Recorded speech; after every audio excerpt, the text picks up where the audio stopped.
Anak muda ini setiap subuh berangkat ke masjid. Berangkat ke mushola Al-Qamar setiap subuh. Sebelum berangkat subuh, dia mandi dulu di rumah, memakai pakaian yang baru, memakai harum-haruman. Tiba-tiba di tikungan jalan dia jatuh. Jatuh di tikungan.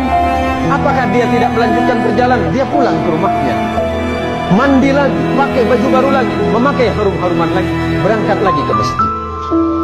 Untuk kedua kalinya anak muda ini terjatuh di tempat yang sama. Apakah anak muda ini putus asa? Tidak. Anak muda ini balik lagi ke rumahnya. Dia berganti pakaian baru, mandi, berpakaian baru, dan pakai harum-haruman lagi. Dan ketiga kalinya dia berada di tikungan jalan di tempat dia jatuh semula. Dari pertama dan kedua kali, tiba-tiba ada orang tua yang sedang memegang lampu. Orang tua ini bertanya kepada anak muda ini, "Wahai anak muda, kamu mau kemana?" "Saya mau ke masjid, Pak. Saya mau sholat subuh." "Iya, dari tadi saya melihatmu dari jauh, engkau jatuh. Tapi setelah itu engkau pulang lagi, kemudian kembali lagi, jatuh lagi, dan kemudian engkau pulang lagi untuk yang ketiga kalinya. Jadi bagaimana, Pak? Takutnya kamu jatuh, saya antarkan kamu ke masjid." Diantarkan oleh orang tua ini pakai lampu. Sesampainya di depan masjid, sesampainya di depan mushola Al-Qamar, anggap Al-Qamar. Sesampai di depan mushola, orang ini bertanya, "Anak muda, apakah kamu masih mau sholat?" "Iya, Pak." "Apakah Bapak mau sholat dengan saya?" "Tidak." "Kenapa Bapak nggak mau sholat, cuma mengantarkan saya?" "Iya, karena memang tugas saya hanya ingin mengantarkanmu ke masjid ini." "Bapak kenapa nggak mau sholat?" Orang ini berkata, "Karena aku adalah syaitan."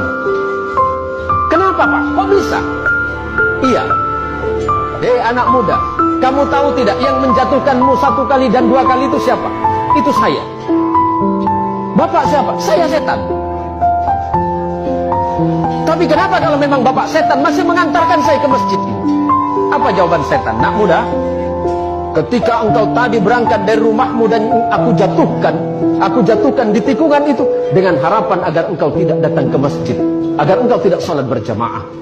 Tapi ketika engkau pulang ke rumahmu, pada saat itu Allah mengampuni dosa kedua orang tuamu.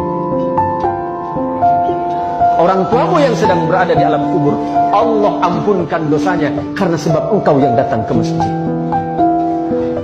Yang kedua kali, ketika aku jatuhkan dengan harapan agar engkau tidak ke masjid, pada saat itu engkau kembali lagi, dan pada saat kembali itulah Allah mengampuni tetanggamu yang sedang tertidur pulas dalam keadaan tidak sholat."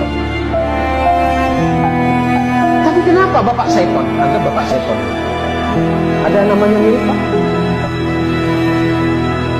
"Ya kenapa Bapak mengantarkan saya ke masjid?" "Kalau seandainya aku menjatuhkanmu ketiga kalinya dan tidak mengantarkanmu ke masjid, maka niscaya orang satu kampungmu itu diampuni dosanya oleh Allah karena sebab perbuatanmu."